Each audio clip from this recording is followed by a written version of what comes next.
midst of whatever emotional changes you go through, you always have in your body the life of Jesus, but you only have it if you're bearing about what? It says the dying of Jesus. It says we always carry about the dying of Jesus. Well, what was Jesus dying to? His will, his desires, his opinions, his words. He said Jesus died for us on the cross. Wrong.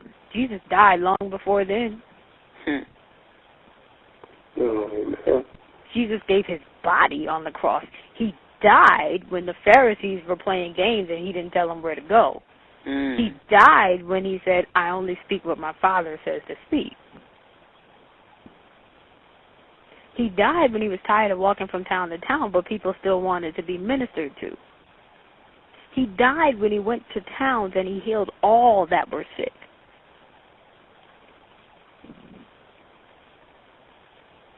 Jesus did not die once for our sins. No, Jesus made atonement on the cross once for our sins, but he was constantly dying. Every day he was dying to himself. You cannot make an ultimate sacrifice if you haven't made a series of successive sacrifices. You can't work your way up to an ultimate sacrifice if you don't make little sacrifices along the way.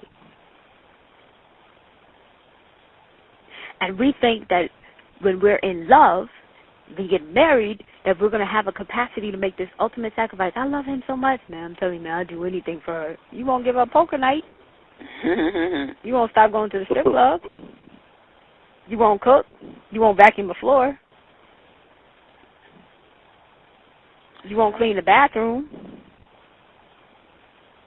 Well, that's a woman's job. I thought you said you'd do anything for her. What happened to ultimate sacrifice? Enough. But life in you. And we talked in the last session about how one spouse always has to be dying and intimate other to live. And I don't mean physically dying. I'm not talking morbid, because God is a God of life. He said, I've come that you might have life and have it more abundantly. So when we talk about dying, we're talking about the sacrifice. Maybe I'm in a position that's not really my favorite position in intimacy, but it's ministering to my husband right now. I don't zone out.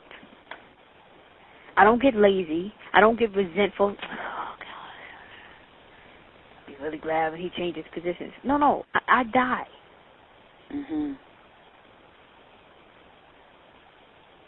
I die and I begin to cover him. I begin to pray even in the midst of intimacy. God, whatever it is that he's searching for, let him find it in me. Let him find you in me.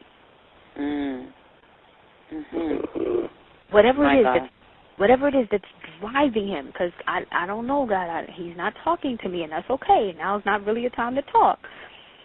But whatever it is that has him so needing this particular, whatever the struggle is, God, whatever the opposition is, whatever the attack is that's on his mind, whatever it is that's making him feel inadequate, cut it off. Whatever the door is, whatever the words were that were spoken that have him doubting and questioning himself, God, anoint me now in this moment, that when he looks in my eyes, he sees validation.